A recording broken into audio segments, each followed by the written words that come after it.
Hi, my name's Jazz O'Brien, and welcome to the Truth Be Told and Co podcast. In this space, we delve into the realities of events you know, those you think you know, and even some that may catch you off guard. Each episode, we unravel the complexities of real life events, whilst also examining the subtleties and truths that often go unnoticed. Today, we're diving into the troubled life of Ruth Ellis, a name that many of you might recognise. But what about Desmond Cusson? Does that name ring a bell?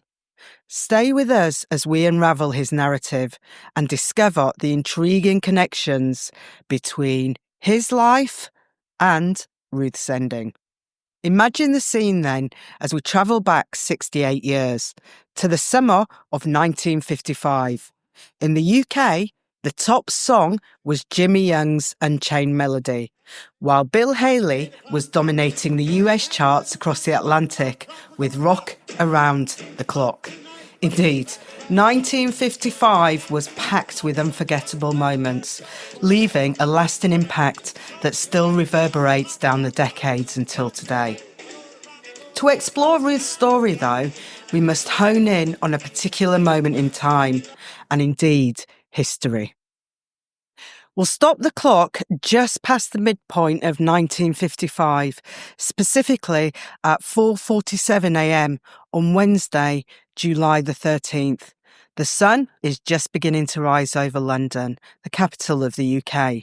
The day promises to be somewhat cloudy, accompanied by a noticeable southeasterly breeze.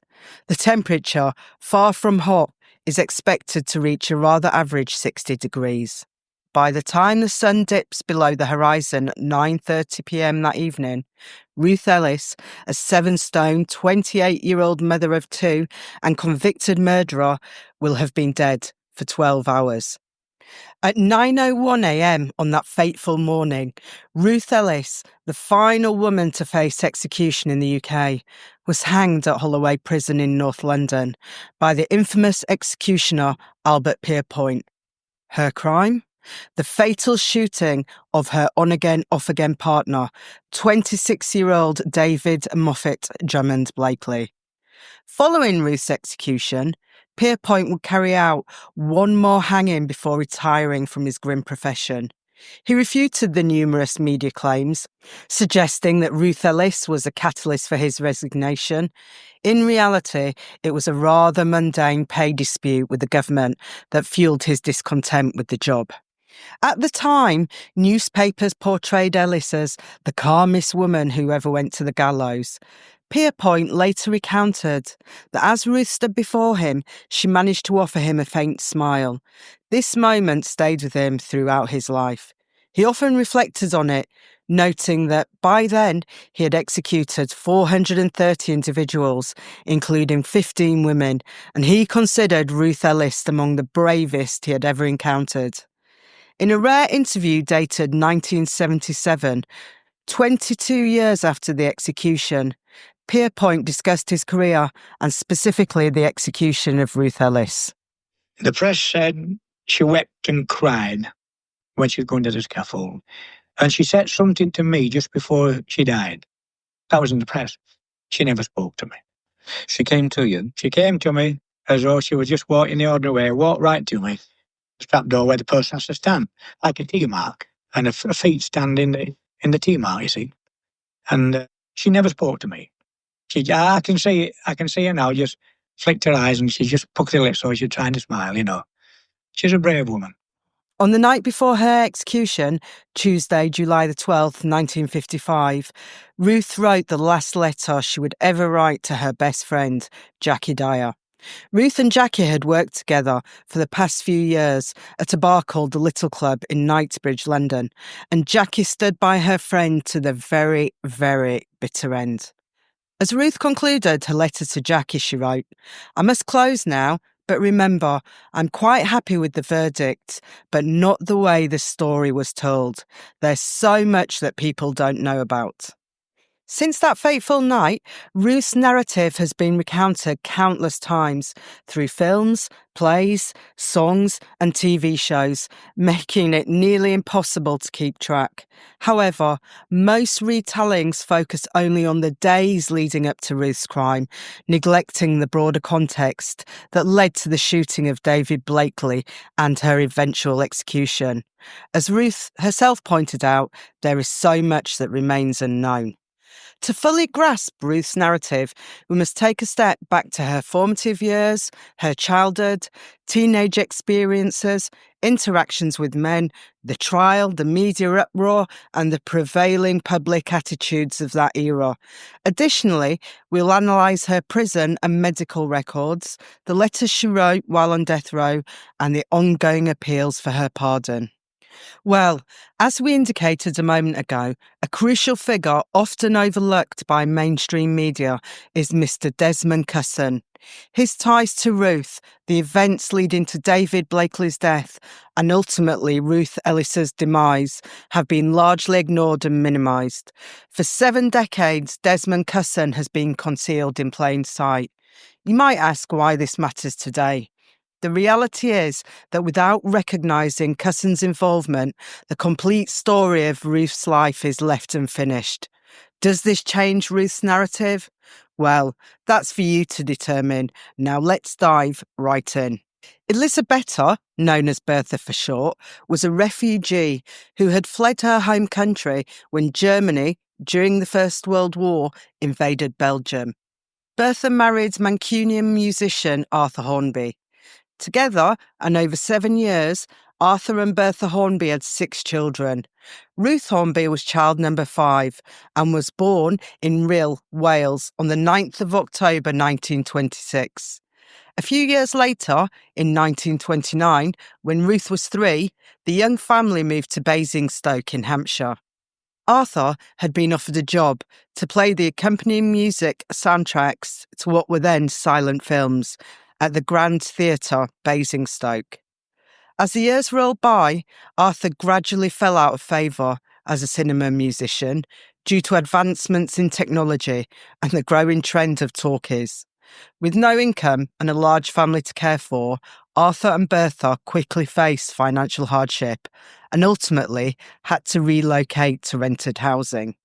Years later, in 2005, Muriel Jacobate, Ruth's sister, published a book called Ruth Ellis, My Sister's Secret Life. In it, Muriel reflected, saying, "I can't remember any good days once we moved to Hampshire." In the subsequent pages, she recounts how Bertha and Arthur gradually sold off all the family's best possessions to survive financially. Muriel and her siblings often found themselves sitting on orange crates to eat their meals while sipping from jam jars. As Muriel noted, we had nothing else. Essentially, Ruth's childhood was marked by hardship and mistreatment. If one were to portray Arthur Hornby in the most positive light possible, it might be as a cruel and spiteful man, and that's just the beginning. In 1928, when Ruth was just 2 years old, her father's twin brother, Charles, tragically lost his life in a traffic accident, which only intensified Arthur's cruelty. Throughout this time, he subjected at least 2 of his daughters, including Ruth, to abuse. Muriel, the author of the book we just discussed, was the 4th child and a year older than her sister Ruth. Muriel recounts in her book and in various interviews she took part in over the years the harrowing experiences her father, Arthur Hornby, inflicted upon his daughters. The trauma eventually culminated in 14-year-old Muriel becoming pregnant by her father, which prompted an investigation by the police. Though Arthur was ultimately released, the child, a son, was raised alongside Muriel and her siblings. Unfortunately, Arthur soon shifted his focus to Ruth. Meanwhile, Bertha, fully aware of the horrors occurring in her home, chose to remain passive. Some might argue that Bertha's inaction stemmed from her victimisation, constrained by the societal norms of the time. The economic and social conditions of the era likely offered little support for a mother and her many children seeking to escape an abusive husband and father. However, knowing what happened with Ruth later on down the line, I often think about Bertha's lack of action compared to the action that Ruth took in her own life. The opposing choices the two women made could not have been any starker, and Bertha's approach of doing absolutely nothing to help herself and her children surely must have had some impact on how it all ended for Ruth. In 1939, when Ruth was 13, World War II broke out. Arthur was not called up for military service because he suffered from glaucoma, which caused poor eyesight. In 1940, Arthur found employment in London as a caretaker and chauffeur for a lift manufacturer. The job came with a small flat on the business premises, which meant that Arthur moved to the capital. Bertha, meanwhile, stayed in Reading and found employment in a local pub. Well, that same year, and as was common at the time for a working-class teenager, a 14-year-old Ruth left high school. Almost immediately, she found herself a job working as an usherette at a local cinema. Ruth had formed a close bond with her brother's older girlfriend, Edna Turvey. Muriel's book recounts how Edna introduced Ruth to what she called the fast life, which was a euphemism for days and weeks filled with partying, dancing and fashion. On September the 7th, 1940, the German forces initiated a calculated bombing campaign against Britain, famously known as the Blitz. Preceded by a shower of flares, German bombers rained fire and high explosive bombs in their most savage attack on London. Here again is the blood, the sweat and tears that Nazi warfare brings to the men, women and children of city, town and village. Here again are the same firefighters who face peril and danger with the same grim determination and courage.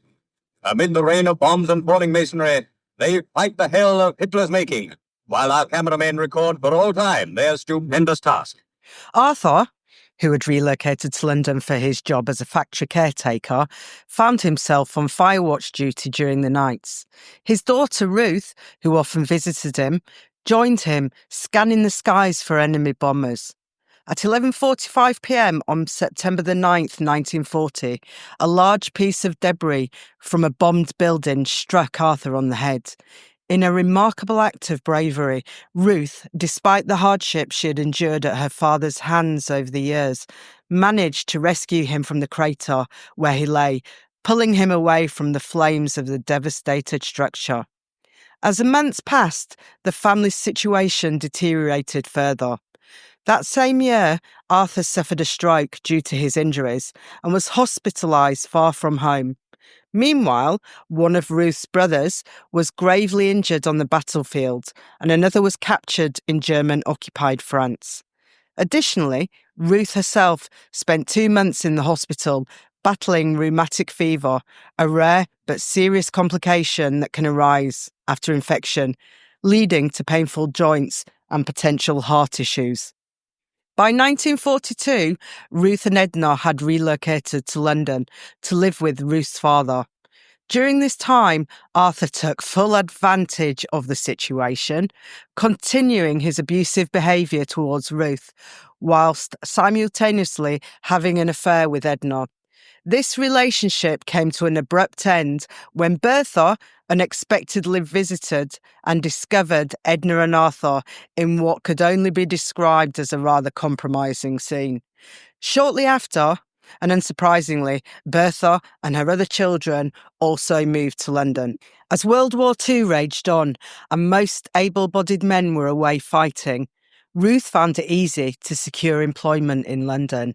Her first job was at the Oxo meat factory on the South Bank, followed a few months later by a position as a waitress in the Lions Tea Room near Trafalgar Square.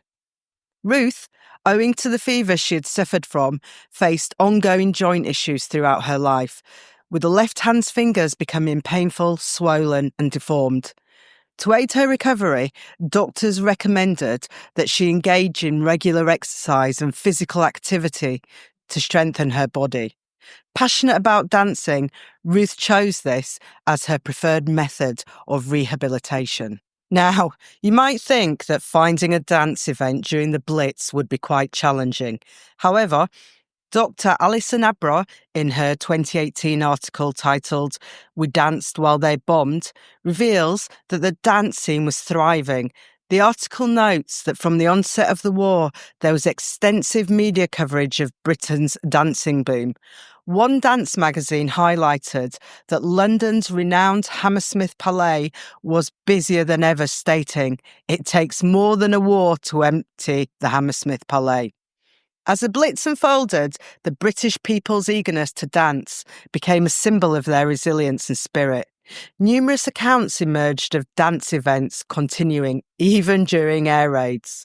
One vivid report described a dance hall where, despite the sound of German bombs falling, the band played on, and the dancers continued as though nothing had happened, although many of the windows had been blown out. A notable aspect of the time was the so-called dive, underground venues that were less vulnerable to bombings, where American and Canadian soldiers would gather to dance and socialise with local women. In 1943, Ruth, now 17, and her sister Muriel visited one of these dives, and this is where Ruth met 27-year-old Canadian soldier Claire Andrea McCallum. Claire and Ruth quickly became a couple, with Claire showering Ruth with gifts like flowers, jewellery and new clothes. He took her to the West End shows and movies in Soho, even providing her with money so she could avoid public transport and take taxis instead. Then, in 1944, Ruth discovered she was pregnant. Upon learning this, Bertha insisted that Ruth go to a hospital in Cumberland, near Scotland, to have the baby. The thought of another daughter having a child out of wedlock was too much for Bertha to bear. With Andre away fighting in France, Ruth had little choice but to obey. On September the 15th, 1944, she gave birth to a son named Andy. After the birth, Ruth returned to London, but Bertha would not allow Andy to stay in the house. It was Muriel, now married herself, who stepped in to care for the baby. Shortly after, Andre Sr. returned from the front lines and proposed to Ruth. They planned to marry once the war was over, allowing Andre to leave the army and start a new life in England as a civilian. By May 1945, the war had finally come to an end. Andre informed Ruth that he needed to head back to Canada to settle his affairs. Just before he boarded his ship, he arranged for a delivery of a dozen red carnations to Ruth, and once back in Canada, continued sending money to support her and their child. However, later that same year, Andre suddenly went quiet, and the financial support ceased. Worried that something terrible had happened to him, Ruth reached out to Andre's regiment commanding officer. The brief response she received revealed that Andre was a married man with 3 children back in Canada. From that moment on, Ruth never heard from the father of a child again. This was a devastating blow to the young mother, and undoubtedly it was at this point maybe that Ruth's life took a rather different path than it otherwise would have done. 10 years later, Ruth would state, and I quote, "I no longer felt any emotion about men. Outwardly, I was cheerful and gay. Inwardly, I was cold and spent." End quote. Well, despite heartbreak, Ruth was fully aware of her obligations to baby Andy and quickly set out to find employment. She took on any job she could find to support her son, often handing over her earnings to Bertha and the now incapacitated and beyond unpleasant Arthur. In her book, Muriel noted, Ruth would do anything to earn money. You name it, she did it. At first, Ruth returned to waitressing, but eager to improve her and her son's circumstances, she sought out new opportunities. Just to give you some context, by the end of the war, an office junior, for example, could make around £1 a week, which is roughly equivalent to £54.90 today. In contrast, however, a nightclub hostess could earn about £5 a week, translating to just over £200 in today's terms. This type of work also provided evening meals, housing, and free outfits to wear at the club.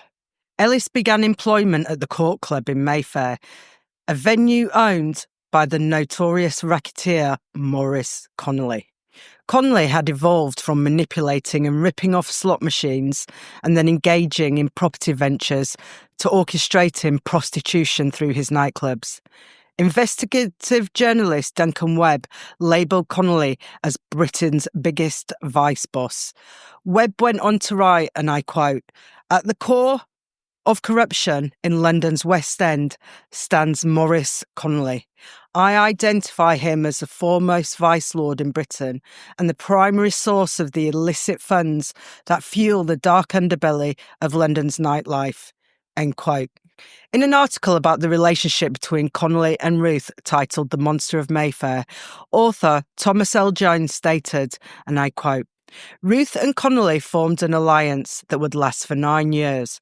She would become one of his best managers, operating a number of his clubs across the West End.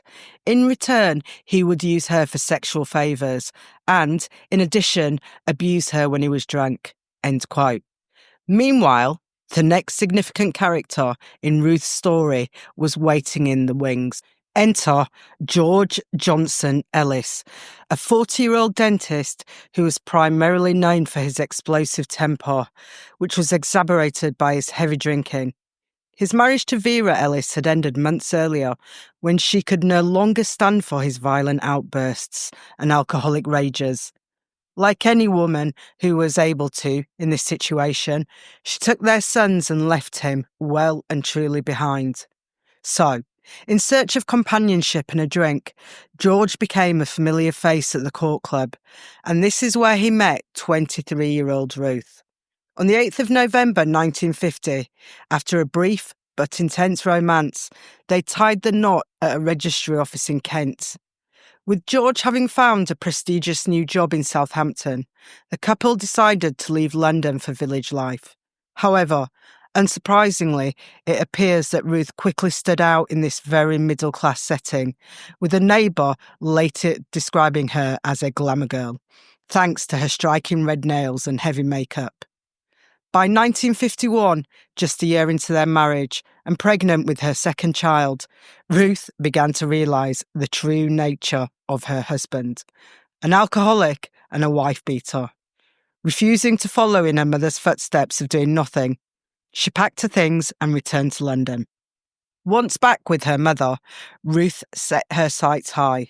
She dyed her hair platinum blonde and, despite being 4 months pregnant, made an uncredited appearance as a beauty queen in the rank film Lady Godiva Rides Again. If you search online, you'll find a famous photograph from the film set, which captures her alongside Joan Collins and Diana Dawes, who had leading roles in the film. In October 1951, Ruth gave birth to her second child, Georgina Ellis. Initially, George denied paternity, but he eventually accepted responsibility during their divorce proceedings. By 1953, at the age of 26, Ruth had now taken on the role of manager at the Little Club, which was, of course, owned by the same Maurice Connolly we mentioned earlier. It was a well-known and exclusive venue that once stood in Knightsbridge, London. Ruth lived in a flat above the club, Monday to Friday each week, along with her son Andy. Georgina was living with her father, since George Ellis had demanded custody, citing Ruth as an unfit mother living an unfit lifestyle to raise his daughter. The Little Club, meanwhile, boasted an impressive roster of members and patrons, including royalty like Anthony Armstrong-Jones, who was married to Princess Anne, and King Hussein of Jordan. It also attracted legendary figures such as Douglas Fairbanks Jr. and Burt Lancaster, along with other prominent celebrities of the time. Notably and interestingly, Dr. Stephen Ward was amongst the club members. At first glance, Ward appeared to be no more than a well-to-do society osteopath. Ward had an impressive clientele that included the likes of Winston Churchill. However, what remained hidden during the 1940s and 50s, but which became accepted as fact in later years, was Ward's role as a double agent, working for both MI5 and the KGB. He cleverly used his reputable medical career as a facade for his espionage activities. Essentially, Ward operated as a high society pimp, recruiting young, attractive, impoverished girls who were easily manipulated into relationships with powerful older men. These women were showered with gifts and money in exchange for their companionship, while Ward extracted valuable intelligence from them about their influential partners, which he used in his dual role as a spy. Those familiar with the John Profumo scandal of the 1960s may remember that it was actually Ward who introduced Christine Keeler to the Secretary of State for War, John Profumo. Many of the Keeler and Profumo clandestine meetings, and by the way, I use the term meeting loosely and euphemistically, occurred at Ward's home. He also orchestrated a simultaneous affair between the same Christine Keeler and a Russian spy. Ultimately, this web of deception led to Profumo's highly publicised resignation. While those of you familiar with the story or times will know that Keeler was haunted by the scandal for the rest of her life, right up until her death in 2017. Anyway, returning to the main point, it's widely reported that Ruth became one of Ward's recruits, enjoying the life of a high society escort, adorned with lavish gifts from admirers, designer clothes and champagne, all while mingling with her celebrity friends at the Little Club. Unfortunately, Ruth's short-lived luck was about to run out. By this time, Ruth would have less than 2 years to live, and the beginning of her end came the day she met David Drummond Blakely. Ellis crossed paths with David Blakely, who was 3 years younger than her, through racing driver Mike Hawthorne, who was a regular at the Little Club. Blakely, a former schoolboy, educated first at Shrewsbury School and then Sandhurst, was also known for his loose lifestyle and, frankly, for being a bit of a cad. Later court reports described David as someone who did very little real work, but instead spent other people's money indulging his love of heavy drinking and passion for racing.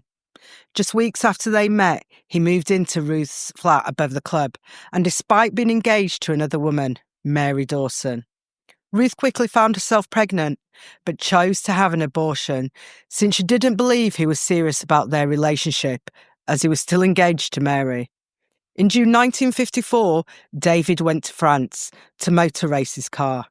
It was at this time that Ruth began a relationship with Desmond Cusson, a former Royal Air Force pilot who had flown Lancaster bombers during World War II and later transitioned to accountancy.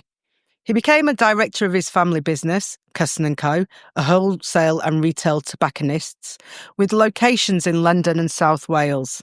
Eventually, Ruth moved in with Cusson at 20 Goodwood Court, Devonshire Street, which is located just north of Oxford Street. However, her tumultuous relationship with Blakely persisted, growing more violent as both continued to see other partners. Blakely proposed to Ruth and eventually she accepted, moving back into the flat above the club. However, their relationship was in serious trouble. Ruth was giving most of her earnings to the lazy David, who grew increasingly jealous of the attention she received from other men at the club. It was well known among those involved that David often physically abused Ruth, leaving her with visible bruises, for which she had received hospital treatment on at least one occasion. Ruth confided in friends that she felt overwhelmed by the situation. In December 1954, she decided to move out of the flat and back in with Desmond, believing this would help her end things with David.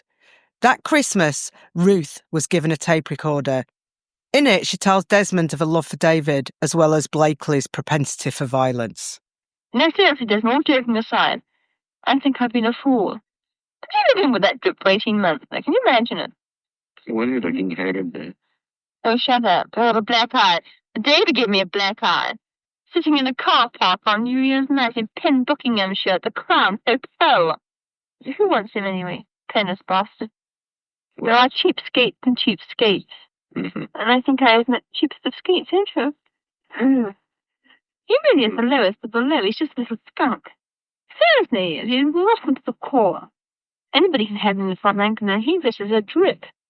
I had the nerve to call himself social life Buckinghamshire. I wouldn't know. And that's social life, but help the mad. I still believe we were meant for each other. I still believe. Now poke some other. Still sleeping. Shut up. Not long after their latest fallout, David and Ruth reconciled yet again, although she continued to spend most of a week with Desmond Cusson. Tensions escalated in March 1955 when Ruth suffered a miscarriage after David struck her in the stomach during a fierce argument. "He'll always come crawling back," Blakely goaded her. "You can't walk on me forever," she warned him quietly. "I'm only human. I can't stand it." Following the miscarriage, Ruth was bedridden for a couple of weeks due to complications. During this time, David appeared to be very attentive to her needs. They agreed to spend Easter weekend together, hoping for a fresh start. On Good Friday, David visited Ruth in the morning, promising to return that evening to kick off the holiday in style. However, he never came back, opting instead to stay at a friend's house. Between Good Friday night and Easter Saturday, Desmond drove Ruth around Hampstead as she searched for David, trying to understand his sudden behaviour change. In a moment of frustration, Ruth found and smashed the windscreen of David's car, prompting the police to intervene and advise her to leave both David and the situation behind, or face arrest. Throughout those 24 hours, Ruth witnessed David leaving various places with another woman, making it painfully clear to her that he was having an affair.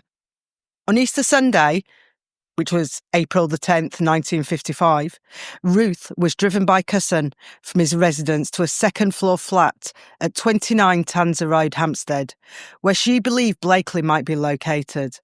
Just as she arrived, Blakely's car drove away, prompting her to travel the quarter mile to the Magdala, a pub situated on South Hill Park, Hampstead, where she spotted Blakely's vehicle parked outside. Around 9:30 p.m, Blakely and his drinking buddy, Clive Gunnell, exited the pub. Ruth was waiting on the pavement, and as David walked past her, he began searching for his car keys.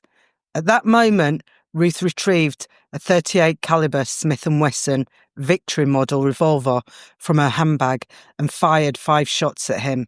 The first shot missed its target. Ruth chased Blakely as he attempted to flee around the car, firing a second shot that caused him to fall onto the pavement. She then stood over him, discharging 3 more rounds, one of which was fired less than half an inch from his back, leaving powder burns on his skin. Witnesses reported seeing Ruth standing over Blakely as she struggled to fire a 6th shot to her own head, ultimately discharging it to the ground. This bullet ricocheted off the pavement, injuring bystander Gladys Yule, who subsequently lost the use of her right thumb. Ruth, seemingly in disbelief, turned to David's now stunned drinking buddy Gunnell and asked, "Clive, could you please call the police?"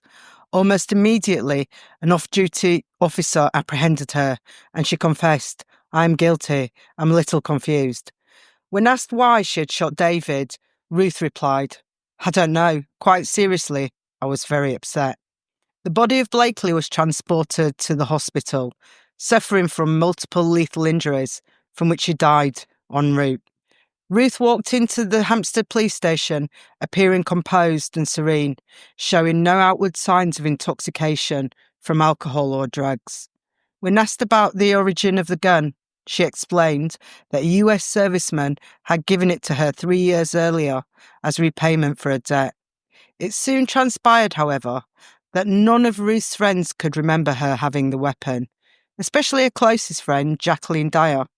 Jacqueline had assisted Ruth with several moves, including the transition from the apartment above the little club to Desmond's place at Goodwood Court.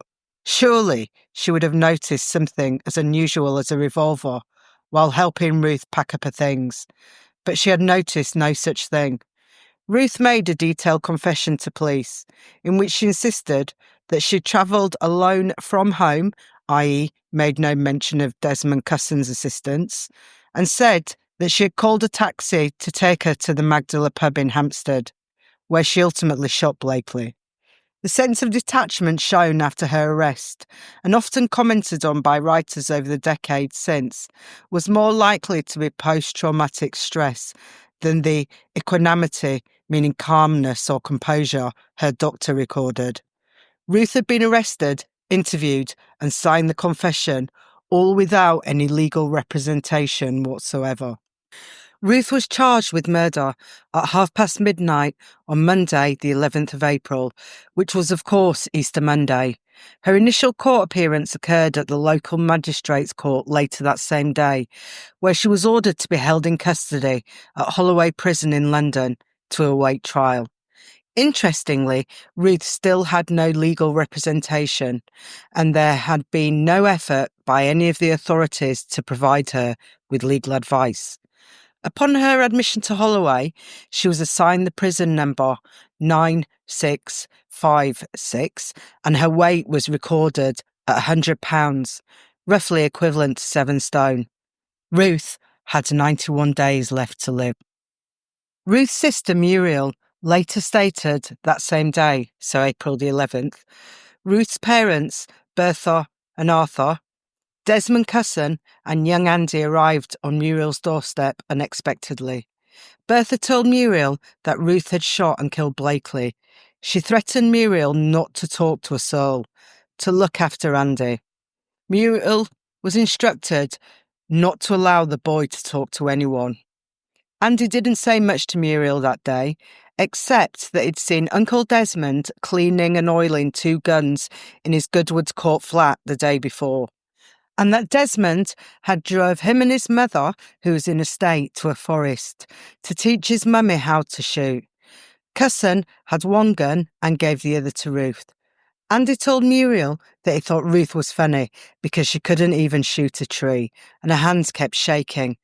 Amazingly, the child held explosive information but was never interviewed by the police during the investigation into the crime. A few days later, John Bickford, a solicitor, arrived at Holloway Prison, insisting on seeing Ruth. When questioned by the authorities about his reason for visiting, Bickford stated that Ruth's housekeeper had requested he check on her well-being. However, there seems to be more beneath the surface. Bickford had previously served as a legal consultant for the Daily Mirror, the very newspaper that published Ruth's story in 4 parts, starting on June the 26th, 1955. The article opens with the striking line, "Ruth's story is a lesson for every young girl from a respectable home who is attracted to the champagne and chandeliers of London after dark." Years later, questions linger about a possible link between Bickford, who was meant to be safeguarding Ruth's life, and a newspaper keen on increasing its circulation by obtaining the rights to her narrative. This scenario certainly should have created a major conflict of interest for any legal advocate whose main duty is, and always has been, to uphold justice, rather than appease those looking to create sensational stories. To this day, I don't think anyone has definitively established who hired Bickford to represent Ruth, but we know who didn't: the housekeeper, her family, or Desmond Cusson. In the meantime, Ruth's trial was scheduled and set to unfold over 2 days, June the 20th and 21st of that year. Meanwhile, it appeared that earlier that year of 1955, Blakely had insisted Ruth have French lessons. Blakely had started to speak of moving to France to join a French racing team, and Ruth, who was determined to go along, wanted to be able to speak French. The French lessons lasted a month. Police records show that on April the 16th, So, 5 days after the murder, French tutor Marie Harris reports in an official police statement that during her 3 months of teaching Ellis to speak French, her pupil was covered in bruises and looked on the verge of a breakdown. After some digging around in the National Archives, which, by the way, is the biggest source of information for this episode, I was unable to unearth Ruth's daily prison reports from while she was in custody at Holloway. They state the following. On April the 16th, so less than a week after shooting Blakely dead, she had a restful night's sleep.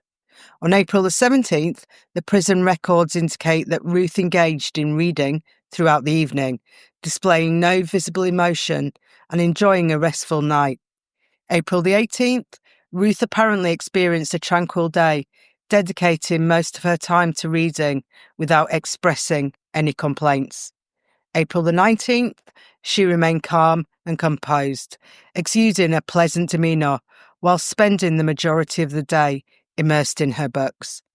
April the 20th, her demeanour continued to be calm, composed, and seemingly indifferent. Meanwhile, on April the 20th, just 10 days after the police began their investigation, the Detective Chief Inspector handed in his summing up to his superiors, stating that he was satisfied that the police had done their job, yet the facts show they failed to fully examine Ruth's motive, provide a complete account of the events leading up to the murder, or nail the origin of the murder weapon. On April the 21st, prison records indicate Ruth maintained her composed and pleasant attitude. April the 22nd, Ruth was lively and engaging during visits, showing a bright disposition. April the 24th, during visits, the records report that she was very chatty, although she reported experiencing pain in her left chest. She remained calm and composed, enjoying cigarettes and reading. On April the 28th, the headline of the evening news stated, "Model shot, car race in the back," police said. The prison records continue reporting that Ruth continued to maintain calmness for the next few days until April the 29th. Records described her much as before, eating and sleeping well, though the log noted she seemed a bit fidgety. That day's headlines in the Daily Herald newspaper were, "Hostess with 2 lovers shot 1," whilst the Express stated, "Court hears of the loves of the little club girl." On May the 1st, prison records state that she spent the entire day in bed, remaining quiet and showing no emotional response. On May the 2nd, Ruth reported to her prison guards that she was unable to sleep at all. Principal Medical Officer M.R. Penry Williams examined Ruth on 2 occasions and found no signs of mental illness. A brainwave test conducted on May the 3rd also revealed no abnormalities. While in remand, Ruth was evaluated by psychiatrist Duncan Whitaker for her defence and by Alexander Dalzell for the Home Office, with both assessments concluding that there was no evidence of insanity. On May the 4th, the reports continued and said that Ruth remained in bed throughout the day, surrounded by a pile of books.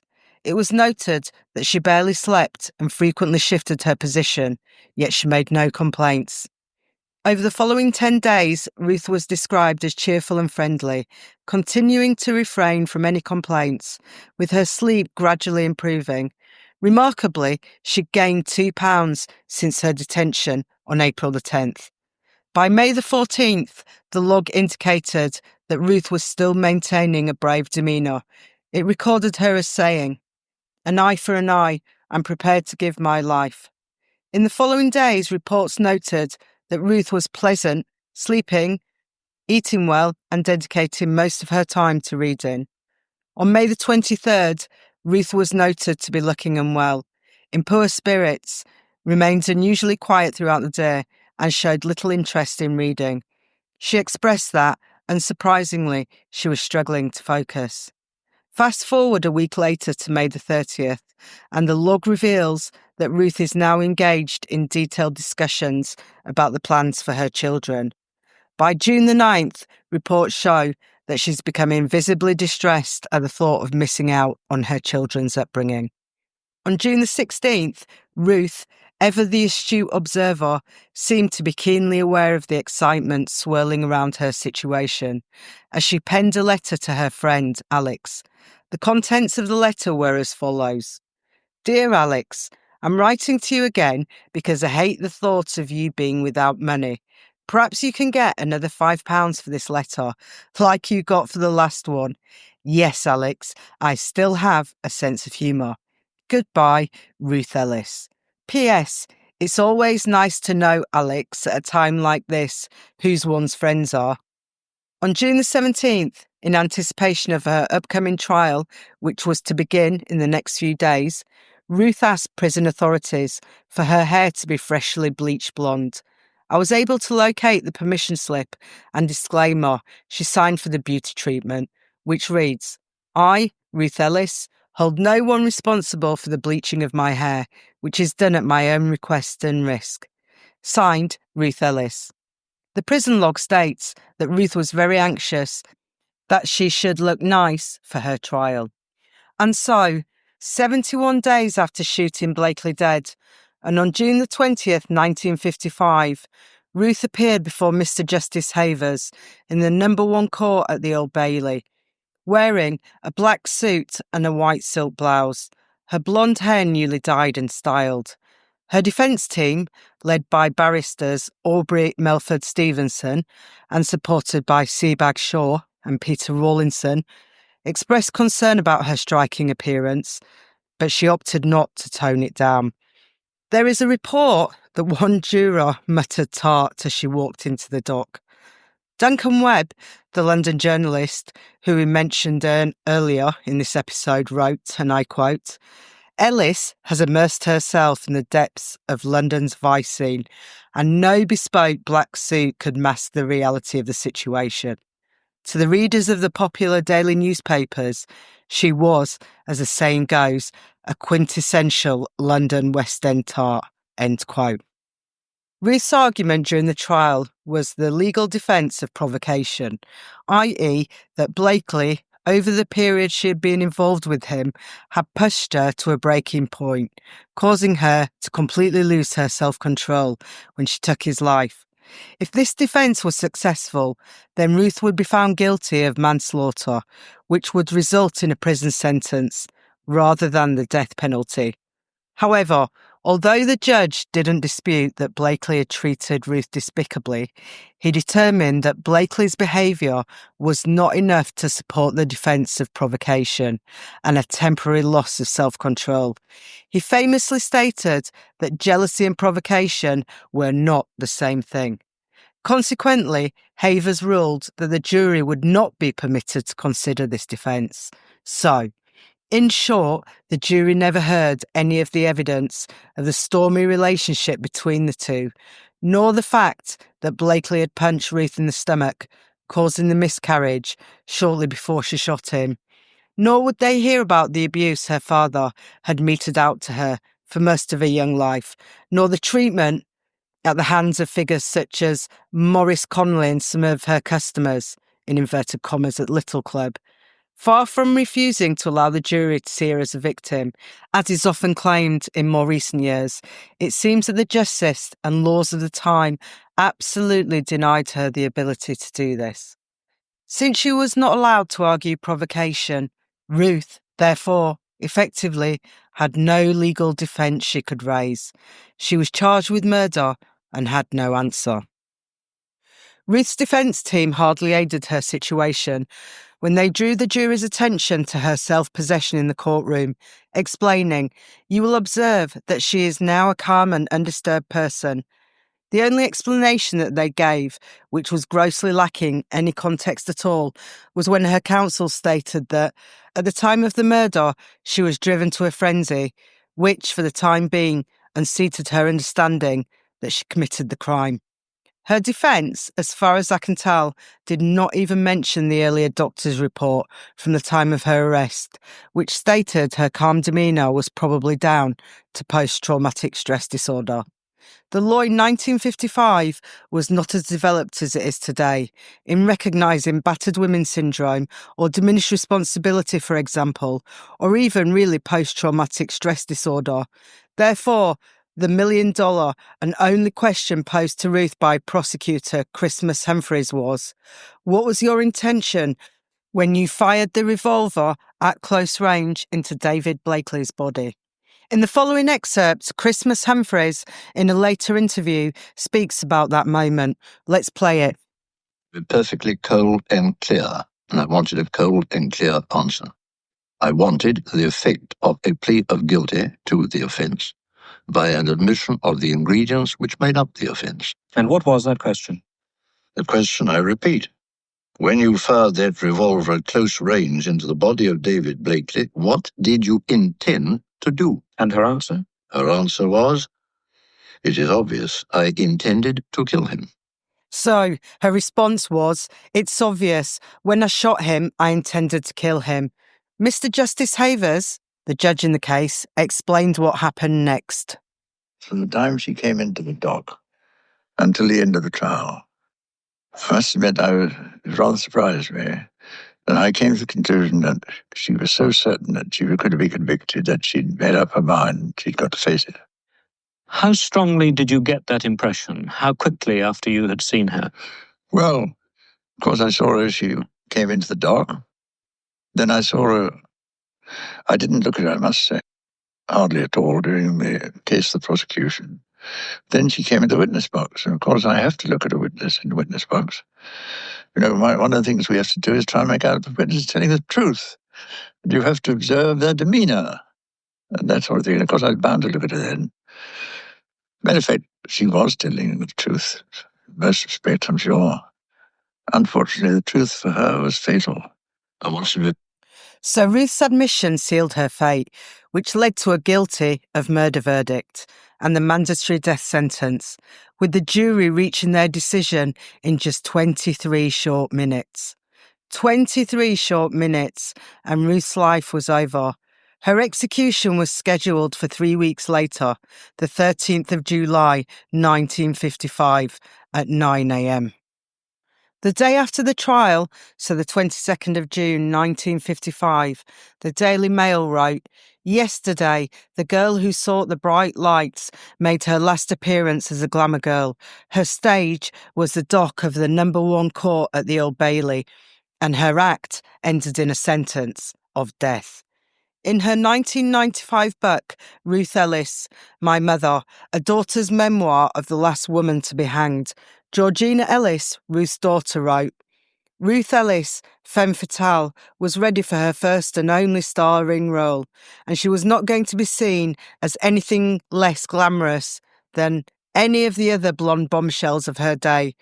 This was Ruth's big show, for which the rest of her life had only been a rehearsal. On the 25th of June 1955, the Women's Sunday Mirror reported that Ruth had stated to them that only a woman who had led a similar life to mine could understand how I was irresistibly compelled to do what I did. On the 26th of June, the Daily Express headline read, Ruth Ellis is sentenced to death, a life of glamour and jealousy, and the gun was hidden for 3 years. Another headline gleefully announced, she wanted to be on the stage, and boy did she ring that bell. On the 30th of June 1955, local MP George Rogers visited Ruth. The governor of Holloway Prison wrote the following letter to the Under-Secretary of State, reporting the events of the evening before and the visit. The letter reads, I beg to state for your information that at approximately 7:10 p.m. on the 30th of June, I paid a visit to Ruth Ellis in the condemned cell. She told me that the MP had been to visit her. She said that he was a great talker and that she was too tired to argue with him. She said that she had agreed with him that there were matters she had not disclosed, but that she did not want to because she did not want any more scandal. She told me that she hoped he would fail in his efforts and that she would pray that he did. I had never seen Ruth Ellis so distressed, and the officers reported that for the first time she had cried. She told me that she supposed it was too late to change her mind, as the MP was going to the Home Secretary the next morning. I did not ask her, but I formed the strong impression that she did not want Mr. Rogers to pursue the subject of a reprieve. The governor attached a report by prison warden Griffin, which was as follows. For your information, I wish to state that I was present when the MP, Mr. Rogers, visited prisoner Ruth Ellis this afternoon. He introduced himself and then said that all her friends and relatives were distressed at her position. In particular, Jackie Dyer had approached him and asked him to do all he could for her. He kept on about her, living for her child's sake, and her attitude in wanting to die was all wrong. Did she believe in the afterworld? She needn't think that by dying she would be with Blakely. She should live and expedite her crimes on earth. Would she give him the authority to approach the Home Secretary and ask for clemency? Did she believe in God? Because if she did, she should have the will to live. Ellis, in reply, said she did not want to live and that her child was being taken proper care of. She has no wish or desire to live.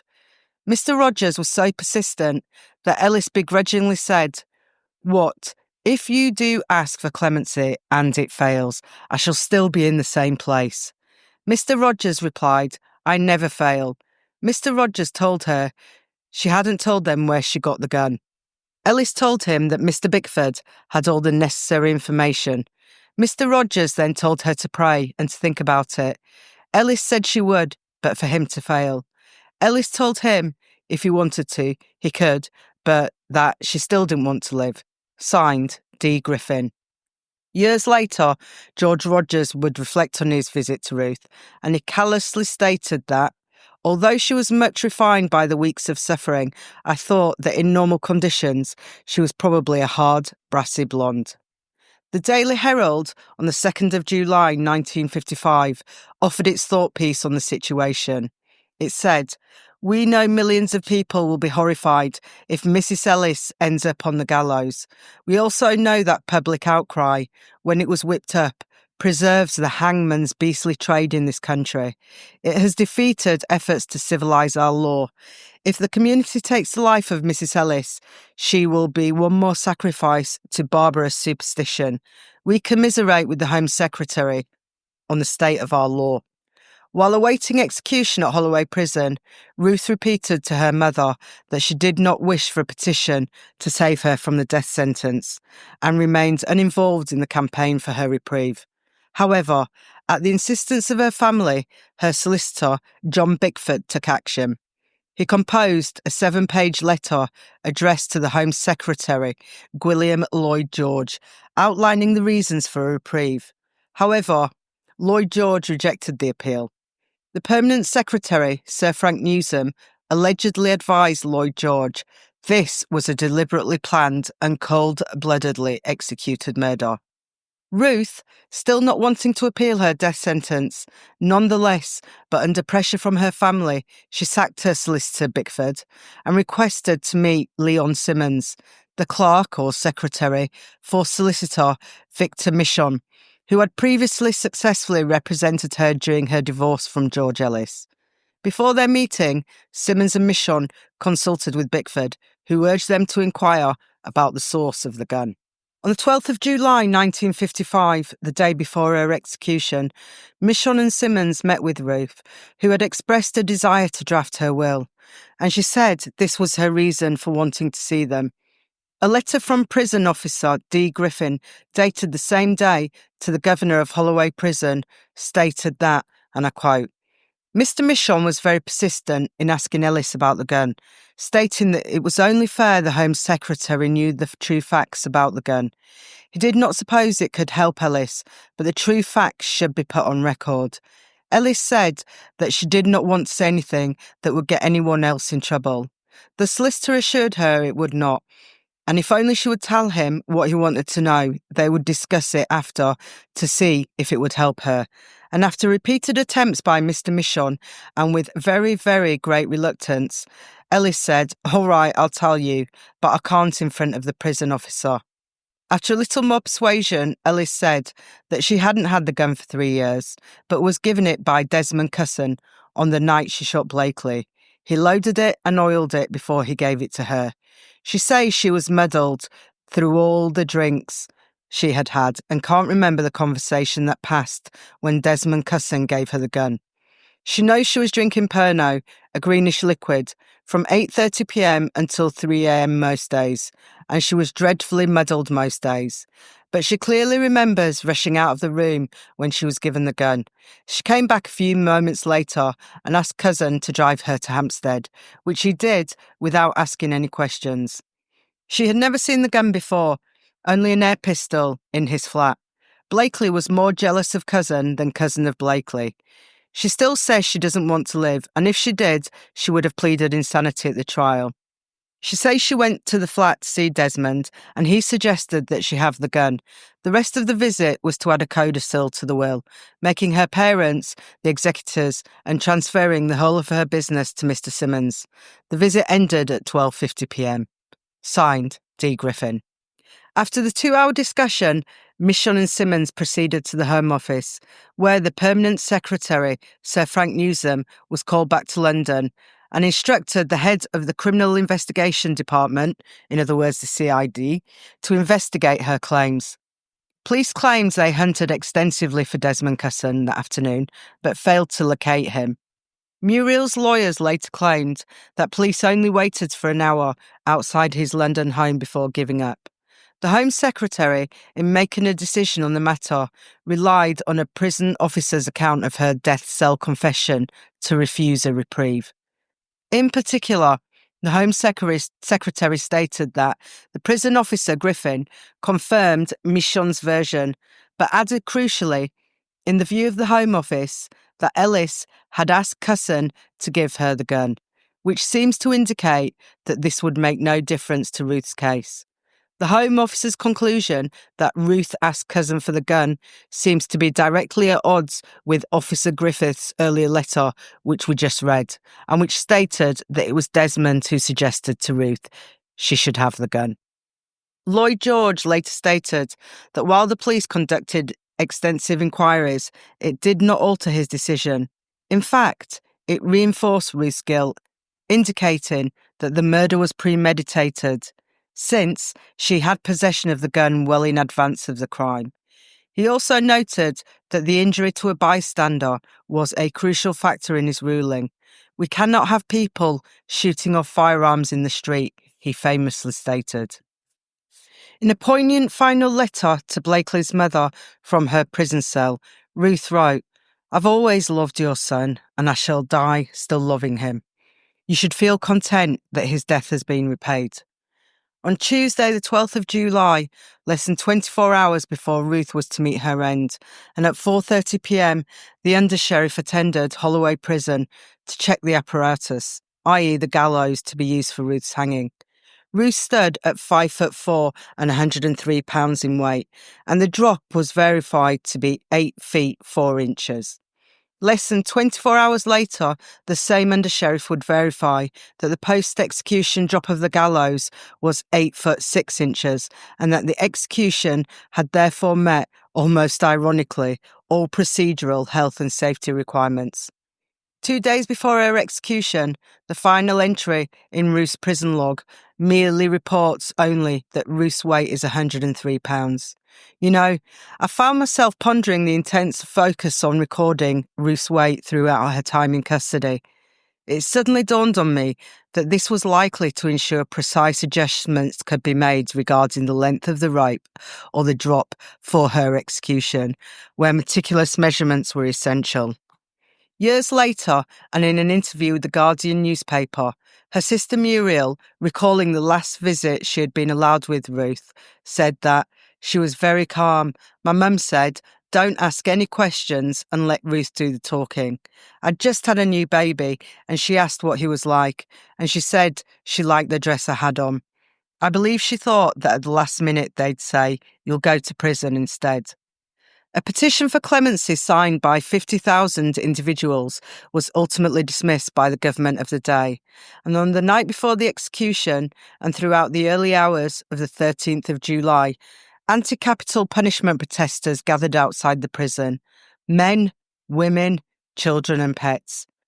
At the same time, Ruth's brother, Granville, tried to get into Buckingham Palace to hand his request for a reprieve for his sister to Queen Elizabeth. Palace guards told him that Her Majesty was sleeping and could not be disturbed. On the day of Ruth's execution, journalist Cassandra from the Daily Mirror criticised the verdict, stating, "The one thing that brings stature and dignity to mankind and raises us above the beasts will have been denied her. Pity and the hope of ultimate redemption." Famous novelist Raymond Chandler, probably best known for his book The Big Sleep, and who was residing in Britain at the time, penned a vicious letter to the Evening Standard, denouncing what he called the medieval savagery of the law. The British Pathé newsreel covering the execution raised questions about the relevance of capital punishment in the 20th century, regardless of the gender of the condemned.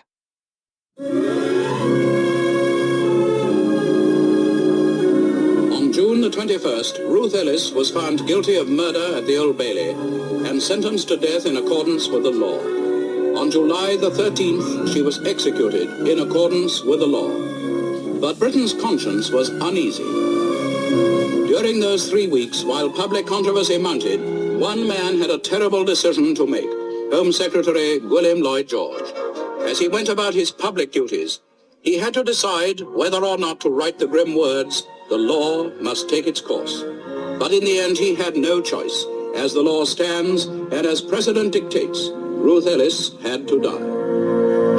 For the hundreds who waited at Holloway Jail on execution morning, and for the millions who stayed away, 3 questions remain. Should a woman hang? Should anyone hang at all? Or should there be degrees of murder? Millions are asking, is it civilized to kill by law? Does it really act as a deterrent? Is it right to ask any human being to carry out the killing? And if the law says that it is, should it be set aside merely because the murderer is a woman? This was the law of the centuries gone by. Should it remain the law of the 20th? On the morning of July the 13th, 1955, Ruth was visited by a member of the clergy. She took communion, and some reports state that she drank a glass of brandy, although other accounts state she refused a drink when offered. It's reported that she stared at a crucifix for a few minutes before rising to her feet to make her way to her death. Just before 9 a.m, the executioner, Albert Pierpoint, and his assistant arrived at Ruth's cell to escort her to the nearby execution chamber. It's reported that when she rose to her feet, she was unsurprisingly slightly unsteady and knocked over a chair, to which Pierpoint tried to calm her by saying, there, lass, there." She was hanged at precisely 9:01 a.m. When notice of Ruth's death was posted outside Holloway 17 minutes later and at 9:18 a.m. that morning, the angry crowd surged forward, blocking the road and stopping traffic. Following legal and religious tradition for executions, Ruth was laid to rest in an unmarked grave within Holloway's prison grounds. However, in the early 1970s, the remains of all women who had been executed in prison were exhumed for reburial at different locations. In Ruth's case, her son Andy arranged for her remains to be reinterred in the churchyard of St Mary's Church in Amersham, Buckinghamshire, approximately 3 miles from Blakely's burial site. A headstone bore the inscription, Ruth Hornby, 1926 to 1955. Meanwhile, Desmond Cusson kept an extremely low profile.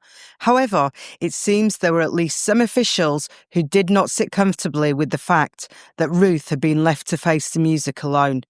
In February 1956, an official from the Home Office noted in internal documents that there is a possibility that Cusson and Ruth Ellis spent the evening together at Cusson's apartment and that they drove together to the area where the crime occurred.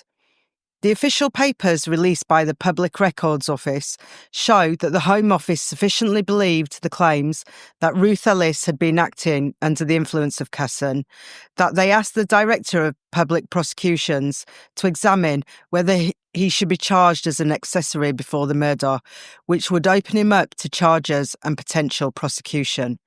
However, the Home Office concluded, and I quote, that there are strong public reasons to consider not revisiting the case. Basically, the public reasons were that the government of the day did not want the public to believe a miscarriage of justice had occurred, which would surely put an end to any public support for the death penalty. Interestingly, in the early 1970s, and shortly before his death, Ruth's solicitor Bickford came forward again and informed Scotland Yard that Cusson had claimed in 1955 that Ellis had lied during the trial and that he was involved. This led to a police investigation, but ultimately no further actions were taken against Cusson. While Ruth's execution had a degree of public support, it ultimately fueled the movement to abolish the death penalty, which was effectively suspended for murder in Britain a decade later, with the last execution occurring in 1964. Statistics reveal that between 1926 and 1954, 677 men and 60 women were sentenced to death in England and Wales. Yet, only 375 men and 7 women actually faced execution. On the 2nd of August 1958, 3 years after her execution, Ruth's former husband, George Ellis, ended his life by hanging himself in a hotel with his dressing gown belt in Jersey. At that time, Ruth's daughter, Georgina, who was just 3 years old during her mother's execution and living with her father, was placed in foster care. Georgina later struggled to find her footing as a singer and appeared in a distressing and exploitative interview with Michael Barrymore in November 1995. During the first 7 minutes of this interview, the host inappropriately leers at her and makes suggestive comments. An excerpt from that interview reveals a little of the uncomfortable nature of the conversation, but pertinently the impact on Georgina's life of her mother's death some 40 years earlier. Your mother? Ruth Ellis. Ruth Ellis. So tell us a bit about your mum, what you remember. Mother was a great fun girl. Lots of fun. There you are. I knew it was in you there. She's a really nice lady. A great lady. Yep. Philosophy of life is just enjoy. Which you do. Yes, I do. Yes. There's nothing wrong with that, is there? I don't think so. But she was a warm lady. Very warm. And how old were you? I was 3. When I know you're going to say yes, when she died. when she died, right, yeah. And when were you told? I was never told. I was 8 years old when I found out. Well, when you found out, how did you find out then? Well, I was adopted by this time, or living with elderly step-parents, and I was messing around the house. I discovered the cuttings, and there they were. Then the story was all in front of me. So I realized I saw the picture of her and remembered her as a small child. Oh, really? And thought, oh my gosh, yes, that's why she would not come back to me. So how did you feel? Well, I realized that's why she wasn't coming home, and I had to go on with my life. And that's why I realized that people were slightly different toward me, or indifferent, or whatever. But that was the reason why. Oh, really? Yeah. Okay. All right. And is there anything you admire about your mum? Yeah. Oh, so many things, yes. Oh, what?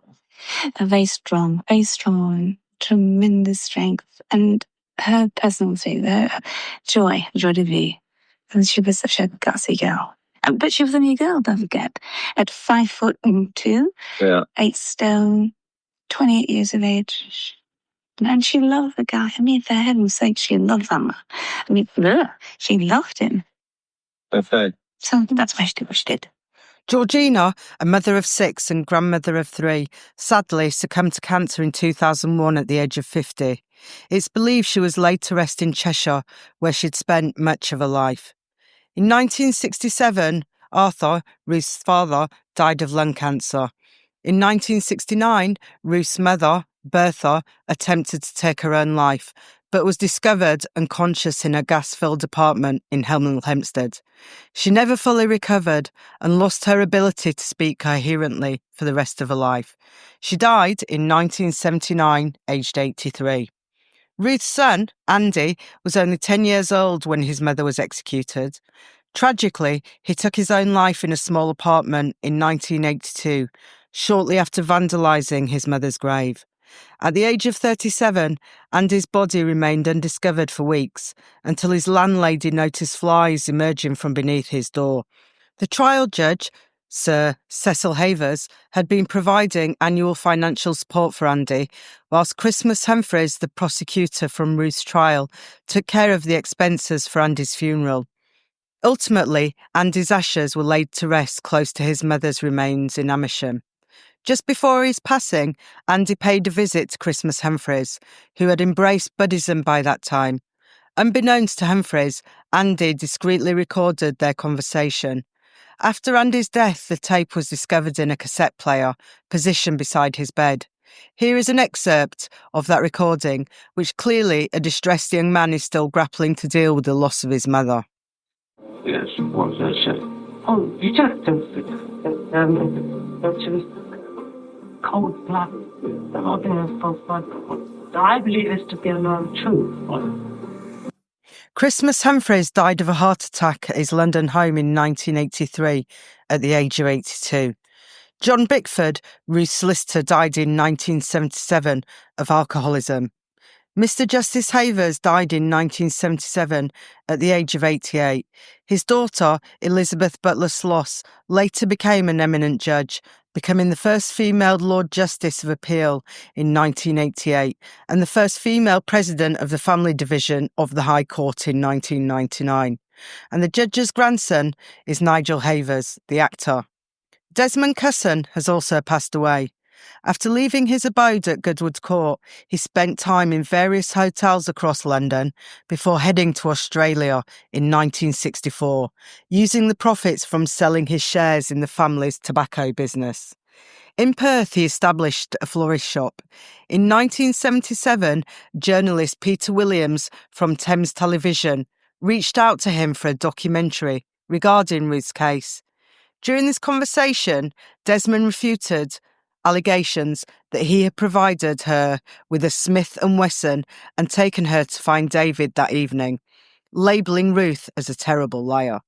Cusson died in Perth in 1991 at the age of 68, succumbing to pneumonia and multiple organ failure following a neck dislocation from a fall. At the time, he was residing in an elderly living facility where it's reported he brewed his own alcohol in the bathroom. He was found unconscious on the floor of his room after another resident alerted the paramedics. The Ellis case continues to be a pivotal subject in British history. In 2003, it was revisited by the Court of Appeal, thanks to the efforts of the Criminal Cases Review Commission, known as the CCRC. This independent public body examines cases where individuals feel that they have been unjustly convicted or sentenced, and it has the authority to send cases back to the courts for a new appeal. Lindy Maid, the solicitor who urged the CCRC to re-evaluate Ruth's case based on the modern defences of provocation and diminished responsibility, stated that the Home Office documents demonstrate that the authorities were aware of the true circumstances before execution. They simply wanted to expedite the process. Muriel Jacobet has been advocating for a pardon for Ruth Ellis for many years, and with the renowned barrister Michael Mansfield QC now representing Ruth's family, and therefore Ruth, it appeared that this was the most promising opportunity so far for a favourable outcome. The court ultimately dismissed the appeal, and so any chance of a pardon, emphasising that it could only assess the conviction based on the legal standards of 1955, not on the appropriateness of her execution or under the more modern laws of present times. The court expressed concern over the necessity of reviewing an appeal so long after the events, and they made a big point of the fact that Mrs. Ellis had chosen not to appeal at the time. They noted that this case was distinct from other death penalty cases, which had been reviewed, where the evidence suggested that innocent people had been wrongly convicted of murder and put to death. After all, Ruth did indeed murder David Blakely. The court explained this by saying that in cases where an innocent individual has faced a death sentence, the gravity of such a miscarriage of justice would undoubtedly continue to spark public interest even today. Nevertheless, the court maintained that there was no question regarding Mrs. Ellis's guilt. The only matter left to determine was the exact nature of her crime, murder or manslaughter. The court ultimately decided that the sole charge she could have faced in 1955 was murder, concluding that there were no grounds for overturning the verdict. As for Desmond Cusson's involvement, the court noted that as both he and Ruth had passed away, cross-examination of either would be impossible, and thus they would not therefore take the incriminating evidence against him into account. The court further highlighted that even if they were to consider this evidence, existing policies dictate that the deceased defendants cannot be charged or prosecuted. Later, Muriel wrote in her book that, "I understand why Ruth felt she had to die. If I harmed anyone I loved, I could not live with it either. Ruth died for passion, yet around her she left chaos. Our family was destroyed. When Ruth died, she took everything. But for me and her family, we died 1,000 deaths." Muriel Jacobate passed away in November 2013 at the age of 93, concluding a 58-year quest for justice on behalf of her sister Ruth. While Ruth's tale has been recounted for many years, the focus has rarely been on the men responsible for her tragic fate. Her father, Arthur Hornby, Andre McCallum, the Canadian soldier who failed her at a critical moment and who played a pivotal role in her downfall. Conley, a gangster from the West End, who led her into a dark abyss, while Stephen Ward is believed by some to have had a deeper involvement in Ruth's tragic end than there is currently the reliable evidence for. Additionally, Blakely beat her regularly while simultaneously draining her of her money. Both the Prime Minister of the day, Anthony Eden, along with the Home Secretary, William Lloyd George, hurried Ruth's execution to protect their own political interests. Albert Pierpoint, the executioner, in his book, Pierpoint, ultimately concluded that the death penalty was neither a deterrent nor a just punishment, and goodness knows he should know. Most importantly, Desmond Cusson, who armed Ruth, drove her to the scene of the crime and encouraged her to shoot his romantic rival, robbed a young woman of her life and 2 children of their mother. Although Ruth's story will continue to resonate for years to come, it's essential to share the full narrative, which is, when all is said and done, rooted in deep, good old-fashioned injustice.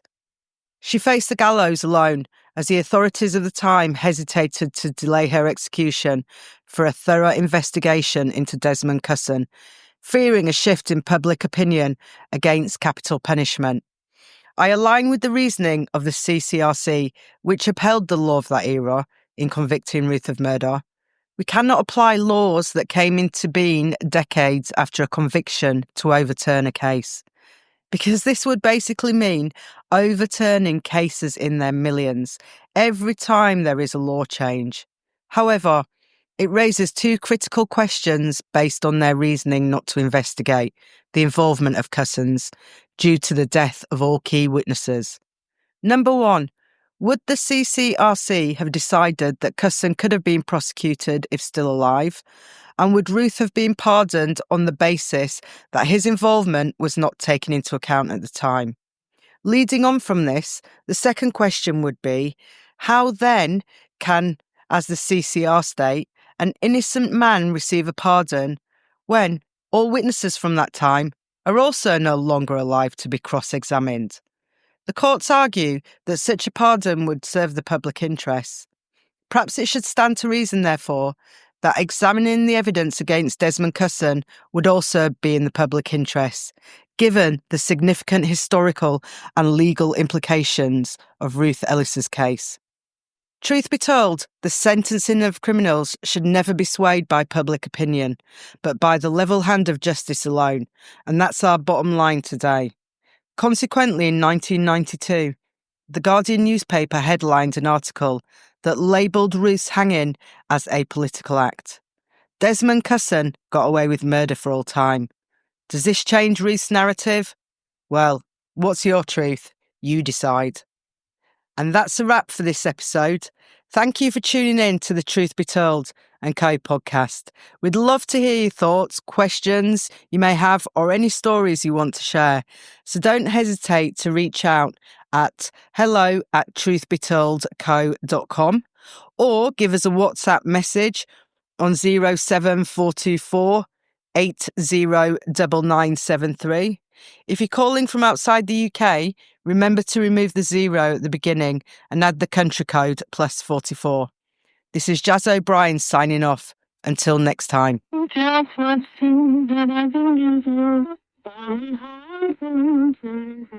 Thank you for listening to Truth Be Told & Co., where the truth will out.